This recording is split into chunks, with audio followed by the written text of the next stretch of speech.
Hola, ¿qué tal? Soy Conchita García, estamos aquí en su programa Educación y Conciencia. Bienvenidos.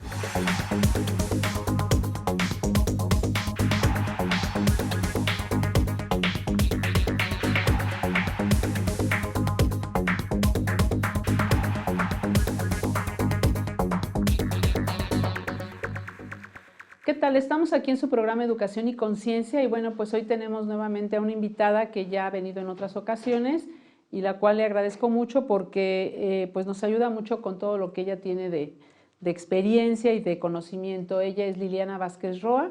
Bienvenida, Lili. Gracias, Conchita. Y pues me da Un mucho placer. gusto que estés aquí, la verdad que, porque vamos a tocar un tema que pues es preocupante, es delicado y pues a veces hasta doloroso hablarlo, ¿no? Entonces, todas estas conductas de riesgo, hay muchas conductas de riesgo que sería como parte del tema, las conductas de riesgo, y esta, una de las que me preocupan a mí más, pues es la del suicidio en jóvenes, ¿no? ¿Qué lleva a un joven a tomar una decisión así cuando tiene toda la vida por delante? ¿No? Es como decimos, nos queremos comer el mundo cuando somos jóvenes, ¿no? Y queremos hacer y volver y tornar y tenemos como todo ese ímpetu, ¿no? Entonces, ¿qué lleva a un chico a tomar una decisión de esa magnitud, de pensar que no vale la vida nada, o sea, que no vale la pena vivir la oportunidad que están teniendo que muchos no tienen por cuestiones de enfermedad o por cuestiones de accidentes, ¿no? Sí, fíjate que estás mencionando una palabra muy importante que es las conductas de riesgo, ¿no? Porque en el caso de los adolescentes que están subiendo esas tasas de suicidio, puede ser de que sí tienen la intención de quitarse la vida o que como están de moda también los retos, pierden la vida por no haber medido el riesgo que tenía precisamente algún juego, entre comillas, que esté haciendo con sus compañeros o esto que a veces, que todos los adolescentes se quieren convertir en youtubers, claro, ¿no? Y entonces graban retos demasiado riesgosos donde conocemos casos que han perdido la vida. Así es. Y bueno, por supuesto que generan mucha audiencia, pero ya no les toca, Sí. no les toca verla. No les toca verla. Sí. Y lo preocupante del asunto aquí es que cada vez vemos más casos, ¿no? Y fíjate que no solamente de adolescentes, sino también de jóvenes, o sea, pues hasta de menos de 30 años, 25, 30, 28, se quitan la vida, ¿no? Entonces, puede ser que a lo mejor tengas una ya más grande, a lo mejor caigas en una depresión muy fuerte y a lo mejor eso te lleva, no lo sé, pero en un joven pues que tiene todo para comerse el mundo y hacer muchas cosas, que tome una decisión tan drástica como es esa, ¿no? De darle fin a su vida, ¿no? Sí, de quitarse la vida. Fíjate que en México ocupamos ya el 9º lugar en suicidios de adolescentes. Y estamos hablando de una tasa entre 15 y 29 años, ¿no? Sí. Y conocer así como la gama de qué los lleva al suicidio a hombres y a mujeres es muy interesante porque el suicidio se puede prevenir. Claro. Ciertamente en nuestro país faltan políticas públicas que atiendan la salud mental y que puedan prevenir estas conductas. En tanto eso se implemente, sí es muy importante que como familias tengamos las herramientas básicas, así como un botiquín de primeros auxilios, donde sepamos qué hacer en caso de que estoy detectando precisamente conductas de riesgo de alguno de mis hijos o de mis hijas. ¿Qué sería una conducta de riesgo? Porque a veces también como papás nos cuesta trabajo valorar si nuestro hijo o nuestra hija está en esa conducta de riesgo. Cuando nosotros estamos sintiendo ya como que aquí está pasando algo que no es normal, o que nos están pidiendo permiso para algo y nosotros empezamos a sentir como una inseguridad en poder decir sí, hazlo, ahí quizás es un foquito ámbar de que se está acercando a una conducta de riesgo. Los jóvenes, los adolescentes, les cuesta mucho trabajo poder decidir, ay, esto es de riesgo y mejor no me acerco. Porque ellos al estar socializando y esa importancia que tiene para ellos ser reconocidos, terminan imitando lo que sus compañeros y sus compañeras hacen. Como puede ser una conducta de riesgo, es desde que se alcoholizan. Claro. Entonces, si un niño, una niña, un joven llega a su casa alcoholizado o llega a la casa del amiguito o de la amiguita para que no lo vean sus papás, ahí ya tenemos una conducta de riesgo. Y si el papá dice, bueno, ya lo regañé y le dije que no lo vuelva a hacer, ese regaño y ese no lo vuelvas a hacer es muy dudoso. Claro. Es muy probable que lo va a empezar a repetir y al tener tantas conductas repetitivas, pues se van a convertir en una adicción. Lo mismo pasa con la mente. Tú empiezas a tener pensamientos repetitivos, como es el no quiero vivir, no vale la pena estar aquí, nadie me quiere, me siento mal.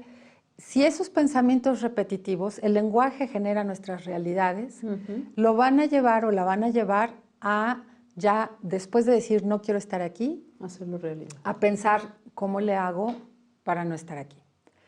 Esas conductas de riesgo a veces no son tan fáciles de detectar porque esas son pensamientos, claro, ¿no? Pero se convierte en conducta cuando empezamos a ver que nuestro hijo o nuestra hija empieza a aislarse, empieza a dormir de más. Bueno, los adolescentes a veces necesitan dormir más horas, pero cuando nos damos cuenta que todavía son más horas de las que un adolescente podría tener, que se encierra en su habitación, que está llegando tarde, o sea, todo lo que signifique una desconexión con la familia, desconexión me refiero a que en la convivencia cotidiana ya no se haga presente, ¿no? Para los alimentos, para cuestiones cotidianas que normalmente tiene una familia, si este joven, esta joven empieza a desconectarse, ahí estamos hablando de una conducta de riesgo. Entonces aquí los papás, bueno, que son los primeros que deberían de detectar, porque también en el colegio se detectan ciertas conductas, pero los papás que pues pasan la mayoría del tiempo con ellos son los primeros que tendrían que darse cuenta pues de esas situaciones que tú dices, ¿no? Se empieza a aislar, ya no participa en la convivencia, ahí entonces es cuando decir, bueno, algo está pasando con mi hijo o con mi hija, ¿no? Claro. Entonces es cuando tienen que intervenir, pero como ya me di cuenta, que es bien difícil, yo creo que ese paso es bien difícil porque a veces tenemos una venda en los ojos, ¿no? No queremos darnos cuenta por cómo mi hija, pues que entonces, ¿qué estoy haciendo yo? Pero sí nos damos cuenta. Pero sí nos damos cuenta. Más bien no queremos reconocerlo. Exactamente. Ahora, las personas que primero detectan cuando un adolescente ya está con una, le llamamos ideación suicida, que empieza de ya no quiero estar aquí, ya no quiero estar aquí, las primeras personas en enterarse son los amigos. Los amigos. ¿No? Entonces sí es importante que hagamos equipo, papás, instituciones, escuelas, porque aquí hay que invitar a los amigos a que puedan, no quiero decir la palabra denunciar, pero que puedan comunicar al adulto más cercano, que sea un profesor o sea el papá, su mismo papá o el papá del amiguito, que puedan comunicarle, oye, fulanito de tal, puede ser hasta en su estado de WhatsApp, está poniendo una calavera, claro. Ese es un indicador. Claro. O la leyenda que ponga en el estado de WhatsApp, si tiene que ver con algo relacionado con la no existencia, el decir, sí, por ejemplo, no quiero vivir. Había una niña que ponía RIP. Ahí estamos pensando en una ideación suicida, ¿no? Entonces, son focos ámbar que tenemos que atender. O sea, no quiere decir que todos los niños y niñas que pongan eso están pensando en el suicidio. Sí, sí, para no pero alarmar sí son tampoco. Indicadores que pueden decirnos, a ver, no está conviviendo, está poniendo esto en sus estados de WhatsApp o en las redes sociales, tiene esto, es un indicador de que pues, necesita recibir ayuda. Sí, porque como bien dices, no todos tienen ese pensamiento. Yo recuerdo en una ocasión, hace ya varios años, me tocó con un chico de secundaria, donde unas niñas, amigas del niño, van y le dicen a la psicóloga, es que fíjate que nos regaló una carta y en la carta dice que no vale la pena la vida y que él ese quisiera. Es un indicador. Entonces la psicóloga pues se alarma y dice, no, pues esto es un indicador, baja conmigo, y entonces pues cita a los papás, ¿no? Y entonces el papá estaba trabajando fuera y llega la mamá y dice, ay no, es adolescente, ¿no? Y entonces, no, de verdad no lo tomen en serio. Entonces, no, es que sí, y lo había planeado hacerlo en una kermés en el colegio. Entonces, como nosotros vimos que la señora no le dio demasiado interés, pues nosotros empezamos a buscar al papá, pues dijimos a ver si él tiene más, entonces hay que citar al papá, y ya se aproximaba la kermés, y en la kermés tuvo marcación personal de profesores, pero así, todo el tiempo, lo seguimos, decíamos para que no sucediera, ¿no? Finalmente hablamos con el papá, y el papá dijo que bueno, que yo creo que era porque él se había ido a trabajar y que eso le había pegado mucho a él, que era pues el hombre con el que convivía, ¿no? El papá. Y al final, bueno, pues lo mandamos al CESAM, le hicieron un montón de estudios y todo, y al final de cuentas salió que no. Y entonces ya pasó que no tenía ninguna conducta de riesgo, ¿no? Y entonces un día baja que quería hablar conmigo y me dice, quiero hablar contigo. Y le digo, sí. Y me dice, tenía yo un plan y me lo echaste a perder. Y yo, imagínate. Entonces yo le decía, ¿qué plan tenías? Y le dice, no, es que no me pensaba suicidar. Esto era, yo sabía que si les decía a ella, se iban a ir a decirle a la psicóloga. Y la psicóloga iba a ir con Gaby, la directora, no contigo, ¿sí? Pero bueno, fue contigo, no importa. Iban a mandar llamar a mis papás. Y entonces mis papás iban a decir, no, hay que ponerle más atención y hay que estar juntos porque yo no quiero que mi papá esté fuera. Entonces, como que iban a arreglar esa situación porque pues un hijo esté... Pero ni la arreglaron y me mandaste al CESAM a hacer una bola de estudios que yo no tenía contemplado. Porque hasta denunciamos al DIF porque la señora, pues decíamos, es omisión de cuidados, no está haciendo caso, ¿no? Y de ahí nos mandamos. Entonces, y yo no tenía contemplado que me mandaras al DIF y que luego acá y todo eso. Bueno, finalmente el niño terminó la secundaria, la preparatoria, todo bien. O sea, finalmente no tenía planes.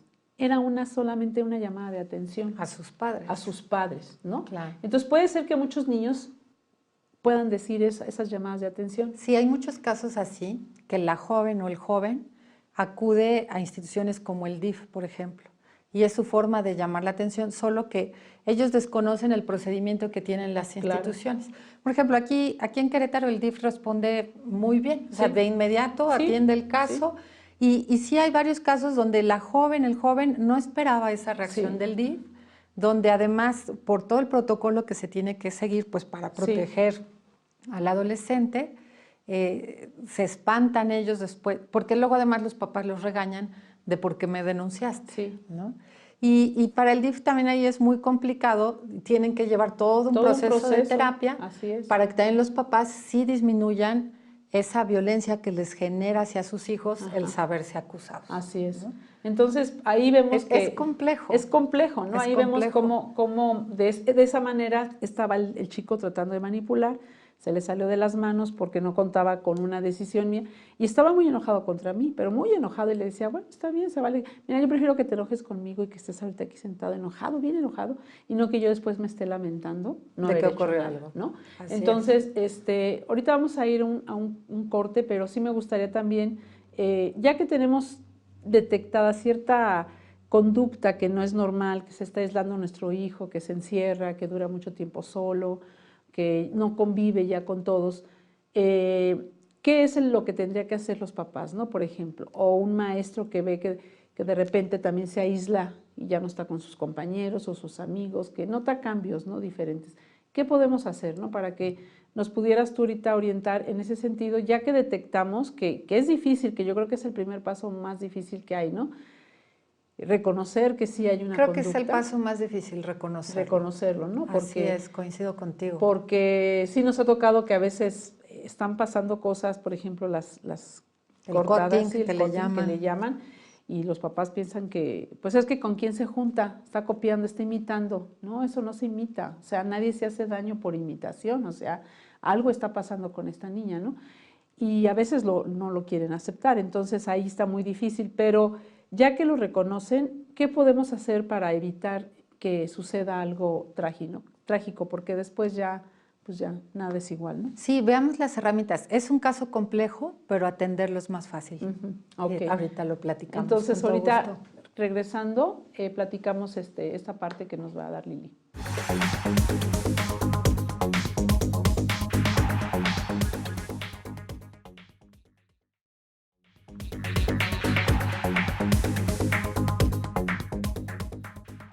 Continuamos aquí en su programa Educación y Conciencia. Estamos con Liliana Vázquez Roa, que estamos platicando sobre una de las conductas de riesgo, que es el suicidio, que está preocupante porque, bueno, no solo en Querétaro, sino también en México y pues en otros países también es un problema que se está generalizando, ¿no? No es solamente una cuestión de México. Y decíamos que, bueno, una vez que ya el papá o el maestro llega a reconocer esa conducta, ¿qué tendría que hacer? Sí, agregaría yo también si el amigo o la amiga O lo la reconoce. amiga, exacto. Y aquí es muy importante, en este caso para las escuelas, de decirle a todos los niños y a todas las niñas, si ustedes se dan cuenta que uno de sus amiguitos está en una situación de riesgo y que conozcan que es una situación de riesgo, algo que puede afectar su salud, O algo a que, exacto, que puede afectar a otro, vayan con la persona adulta más cercana a ustedes, que puede ser un maestro, puede ser su papá, Ahora sí que, etcétera. como decía, ¿no? Con la persona que más confianza le tengas, ¿no? Así es. Y de alguna manera esa es la cultura, le llamamos cultura de denuncia, pero no es acusar, sino es proteger. Proteger. ¿no? Y los primeros en darse cuenta son los jóvenes. Claro.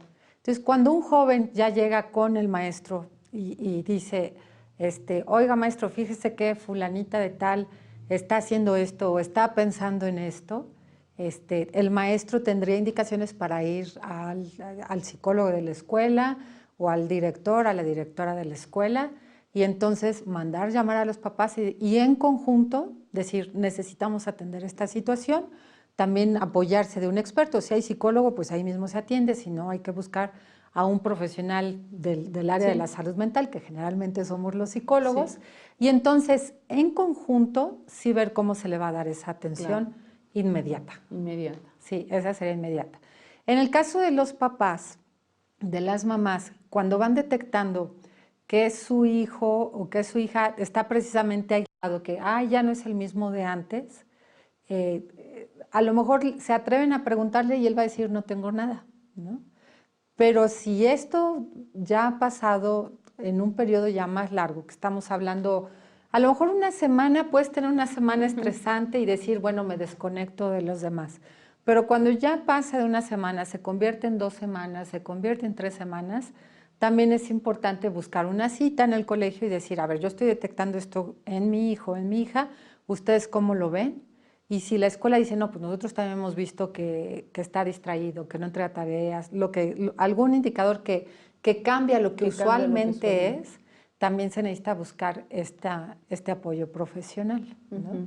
Lo mismo con los maestros, o sea, que las escuelas tengan, así como estamos haciendo brigadas para todo, también en la cuestión de la salud mental, en el área de coordinación, saber que cuando un niño empieza a tener ya de manera repetida cambio en sus conductas, es importante también que esté la intervención. Porque fíjate que también los papás y a veces los maestros confunden ese cambio de conductas a que son adolescentes.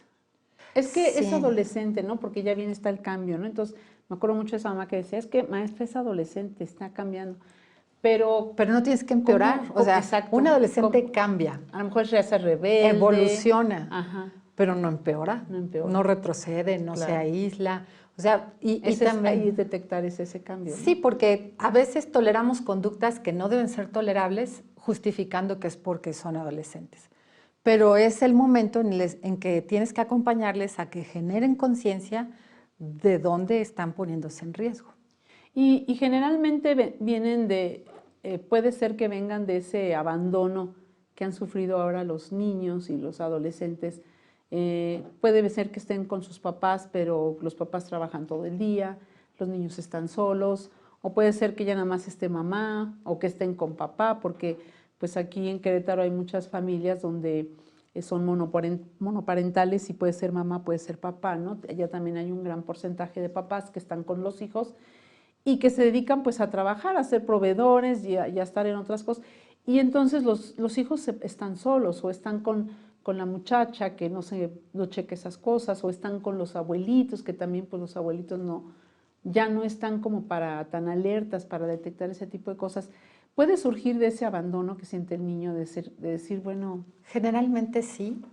Y cuando dices, bueno, ¿qué hacer? Un qué hacer es no desconectarte de tu hijo o de tu hija, ¿no? Más con los adolescentes, aunque a veces decimos, es que está de rebelde, lo importante es que esté conectado contigo, que tengan un vínculo. Si tú consideras que como mamá o como papá no tienes un vínculo con tu hijo, pide apoyo a un profesional. Si no has perdido el vínculo, eso sí es un soporte muy importante para que el joven se mantenga unido a la vida. Creo que son dos cosas muy importantes. Tener un vínculo afectivo con papá o con mamá o con el cuidador primario. Y otra también es tener un proyecto de vida, tener un deseo de vida. Yo sé que apenas como jóvenes lo van armando, pero el que esté pensando con que yo quiero ser médico, yo quiero ser aviador, aviador de... Sí, sí, un piloto aviador. Un piloto aviador. Yo quiero ser, cuando están yo quiero ser, yo quiero tener, ahí estamos, proyecto, ¿no? Tienen un proyecto, ¿no? Aunque uno diga, yo quiero ser presidente, lo que te digan y que digas está muy, pienses que está muy disparatado. Si ellos tienen un proyecto, ese es un indicador para que se mantengan en la vida, porque tienen un deseo. Sí, ¿no? Sí, a veces el proyecto es, quiero terminar la secundaria porque quiero pasar a la prepa, tal prepa, ¿no? Ese es un proyecto de vida o de la prepa a la universidad, ¿no? Sí. Pero cuando no tienen esto, entonces también pudiera ser. Si no hay proyecto de vida, sí ves todo de una manera inmediatista, entonces no te importa el mañana, ¿no? Con trabajos ahí como que sobrevives en el hoy.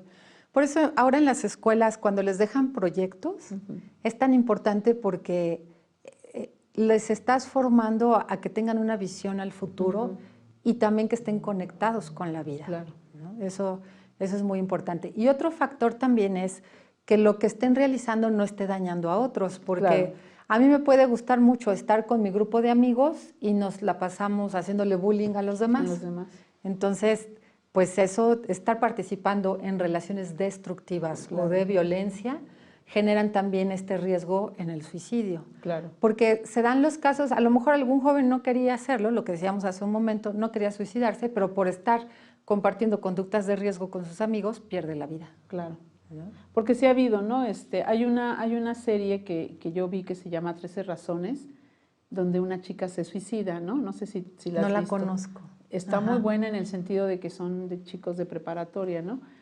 Y dan muchas señales ahí al final, sí se como que recalcan las señales que dio, ¿no? Por ejemplo, la chica se acerca al psicólogo y el psicólogo le dice que de la escuela que en ese momento ahorita no puede, pero que luego la manda a llamar y nunca la manda a llamar, ¿no? Entonces ahí había una. Otra también decían, por ejemplo, que cuando cambian, que de repente la chica tenía el pelo así larguito y de repente se lo corta chiquitito, ¿no? Cuando cambia el look, que también muchas veces están tratando de cambiar, y que también esa era una señal, ¿no? Un cambio drástico. Un cambio drástico en su look, ¿no? Y la mamá, los papás eran muy, muy cercanos, o sea, tenían un vínculo muy cercano, pero esta chica recibía mucho bullying. Entonces, por un video, ¿no? Y entonces eso es lo que la orilla, pero está muy interesante. Yo cuando la empecé a ver, yo sí dije, bueno, como que está como para adolescentes, porque al principio, ¿no? Pero cuando yo la empecé a ver ya más a fondo, que me la recomendó un hijo, me dijo, vela porque te va a interesar, tú que trabajas en escuela. Y la verdad es de que hasta los papás, ¿no? Porque te puedes dar cuenta de cómo la chica dio muchas señales, pero no fueron atendidas o no te diste cuenta en el momento, ¿no? A sus amigos, pues a muchos, incluso a los papás, al psicólogo, a los maestros. Siempre avisan, los jóvenes, eso es importante saberlo, siempre avisan.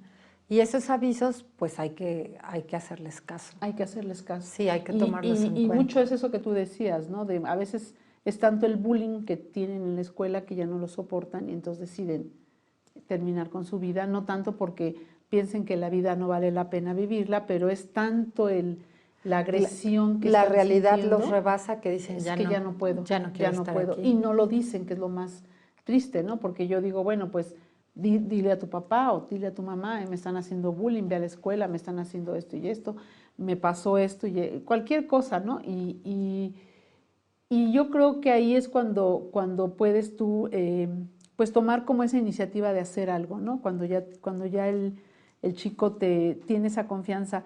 Y yo creo que esa la va a tener con el vínculo que tú mencionas. Sí, siempre es importante tener vínculos. Y si como papá, como mamá tienes que trabajar y solo ves a tu hijo en la noche, bueno, si así están las condiciones, hay que buscar, hay que generar las condiciones, siempre se puede, donde puedas tener el vínculo con tus hijos. A lo mejor desde el trabajo puedes hacer una videollamada a una hora acordada o a una hora inesperada, pero tener ese vínculo de decir diario, no perderte, decir te quiero mucho.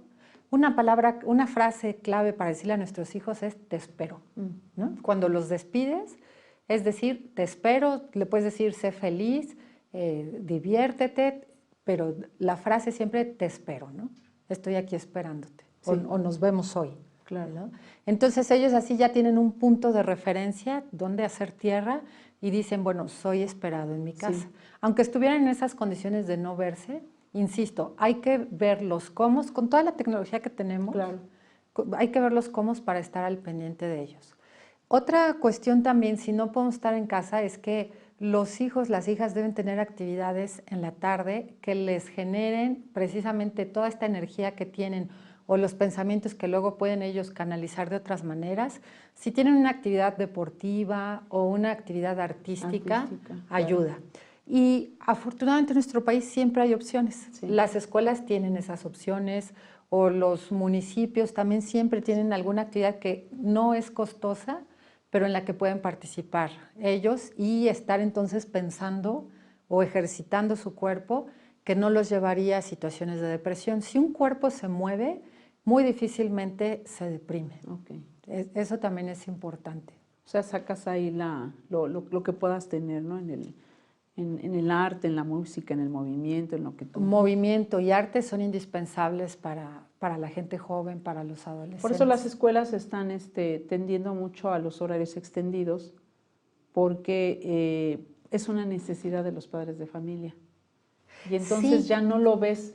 A mí no es una cosa que me agrade mucho porque yo estoy de acuerdo contigo, no debe ser. Porque dices, pobrecitos niños, o sea, todo el día en la escuela. Y además tenemos que convivir con ellos. Claro. Yo creo que nuestra sociedad se va a modificar y los horarios de trabajo tienen que disminuir y las familias van a tener más espacio, más tiempo de encuentro. Sí, ¿no? Yo creo que eso tiene que ser, porque en México es un país donde se trabaja mucho, muchas horas, más horas de las que la ley exige, y muchas veces no es porque te exijan, sino porque pues tú te quedas porque te sientes responsable y tienes que acabar. O sea, a veces el trabajo te rebasa, que no te alcanzan las 8 horas que tienes y entonces te quedas más tiempo para poder sacar el trabajo, ¿no? Entonces es complicado, ¿no? Entonces yo creo que también debería de haber una modificación en ese sentido, sobre todo en el campo de las mamás, ¿no? Que la mamá puede estar más en contacto con su familia, o sea, que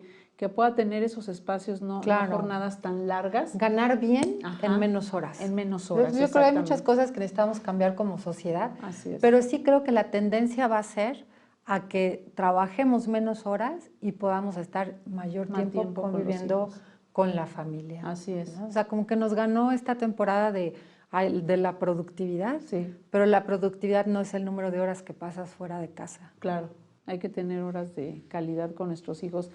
Pues yo te quiero agradecer, Lili, se pasa muy rápido el tiempo. Se pasó muy rápido. Sí. Y que pues hayas estado con nosotros y pues nos hayas dado estos tips que los papás puedan tener y los maestros también, porque muchas veces el papá no se da cuenta, pero el maestro sí. Y que puedan pues también confiar, como tú dices, en conjunto.